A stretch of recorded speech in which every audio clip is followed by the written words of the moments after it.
This demonstration is to give you some tips about throwing a vase shape.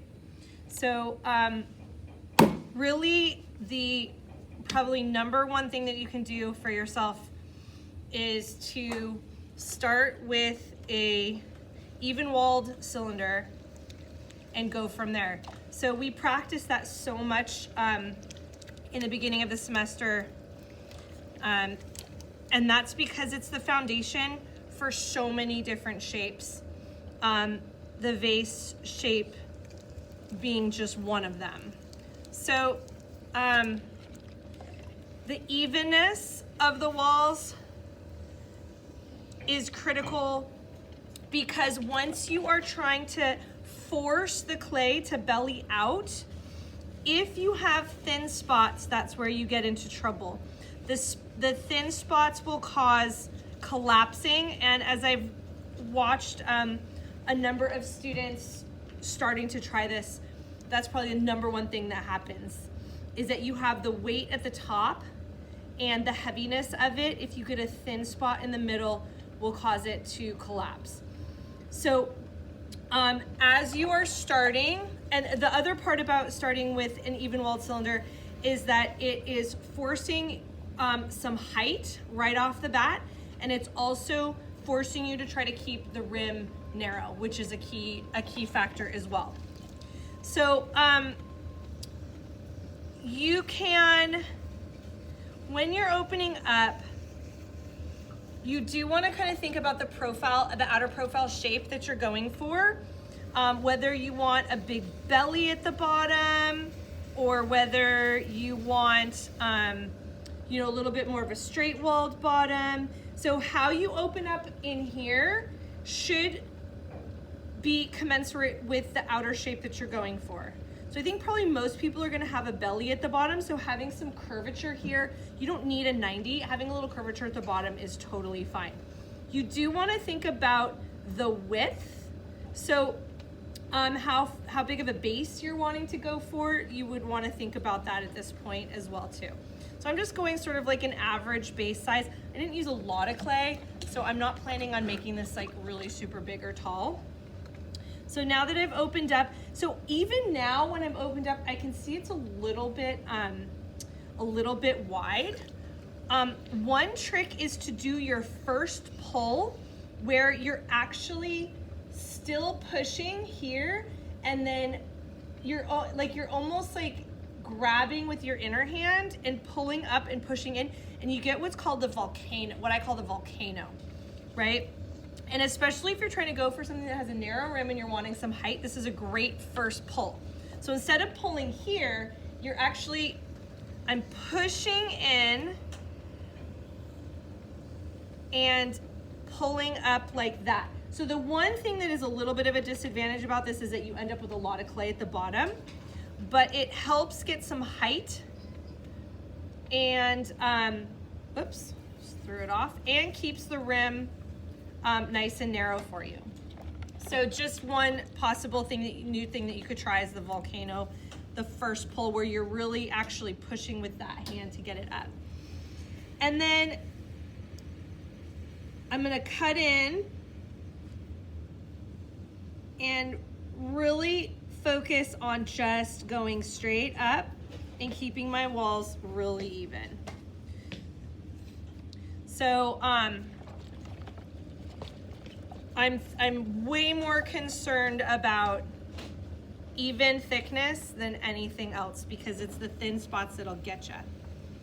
Okay, so I'm gonna cut in again on the side here. I'm gonna do one more pull at least, focusing on even walls and height.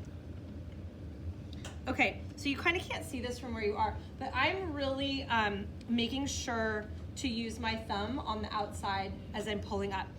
If I get much higher than this, I can only go down, this far. So if I'm getting higher, my thumb will have to get tucked in.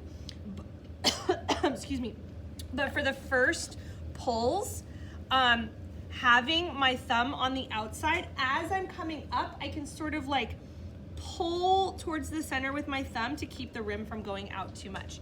And if you see that this is starting to bow out, you could collar in at this point too. So remember, we don't want too much surface area. We don't necessarily want to use our whole fingers. You can tuck your pointers and you can push in, or you could just use fingertips to push in. And if you notice that it's starting to bow out, you wanna rein it back in.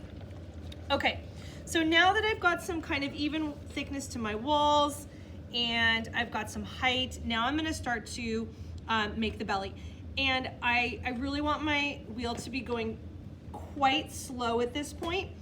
And remember that your hand movement should be in conjunction with the speed of the wheel. So if the wheel's going really slow, your hands have to go really slow, okay?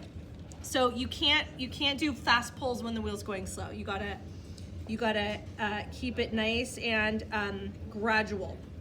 Okay, so I'm gonna start at the bottom, and I am gonna notice how my thumb is still on the outside. I'm reining in that lip, and my inner fingers are just gonna push out towards my outer hand.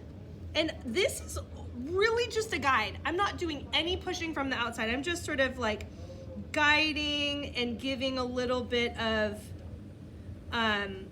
support, outer support, but I'm not doing any pressure from the outside at all. I may do some in a little bit, but when I'm shaping, all the pressure's coming from the inside. Okay, so that was my first pull here, doing some shaping.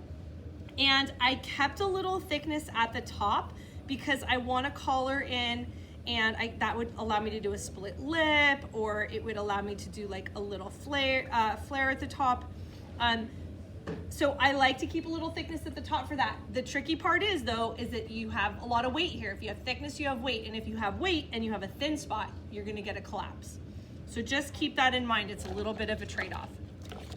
Okay, so the other thing that you can do, and this is something that I'm a fan of, is using a rib on the outside to push against.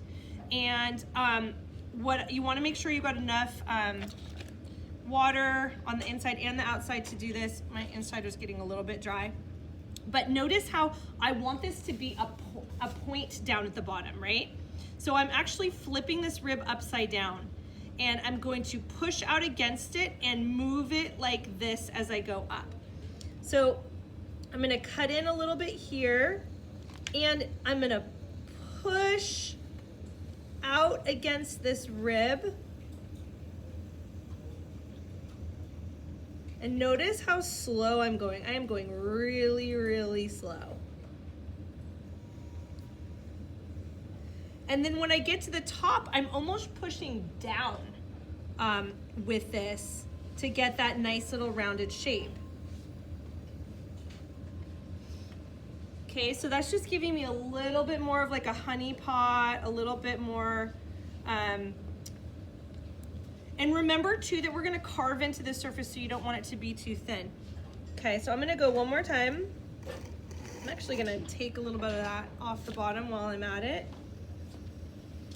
Notice how my thumb is touching this rib. I'm very steady. This elbow is super tucked in. I'm looking at what I'm doing over here on the side. I'm really paying attention to my shape, my profile.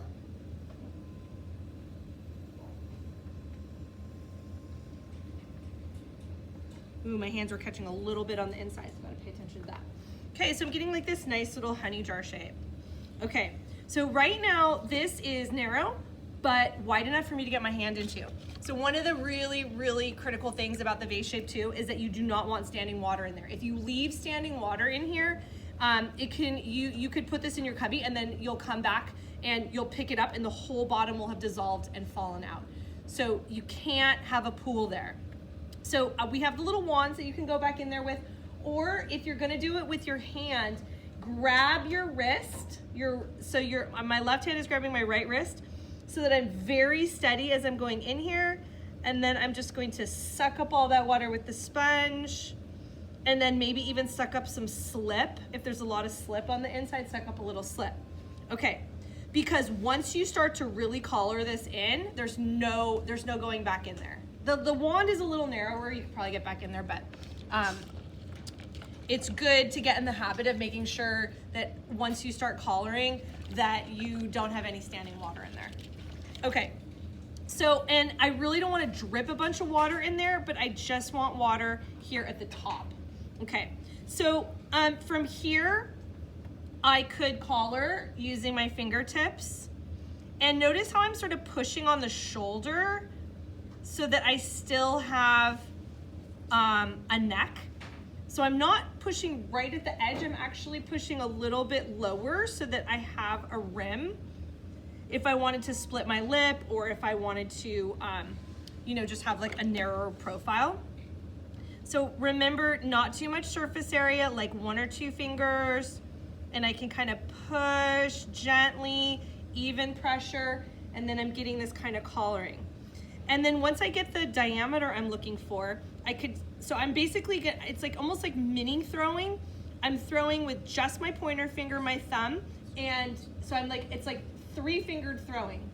So thumb, pointer finger, and pointer finger. And I can come in here and I can pinch, I can pinch and shape this top part so I can thin it out because it's a little bit thicker. I kept it thick for a reason. Whoa. And my thumb and my pointer finger on the outside are really in conjunction with each other. So these are sort of like my my thumb and my pointer finger are touching, and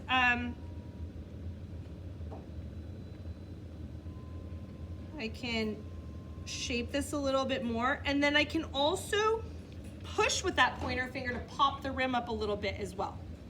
Okay, so I don't think I'm gonna split the rim on this one because it's not quite thick enough, but I'm liking my shape, I'm liking my rim, and I'm double checking that I don't have standing water in there. I might get a little slip off, and then I do want this rim to be a gentle curve. We want the flange of the lid to go down here at a 90. So you can, so like if you look at this one, you see this one? This one has like more of a curve, like a curve, and the lid kind of curves into it. So there are other ways of doing it. It doesn't have to be a 90, but I think it's simpler if it is, especially for beginners, to get it to fit properly, okay? And that is pretty much how you make a vase shape, tips and tricks, and we'll do lids next week.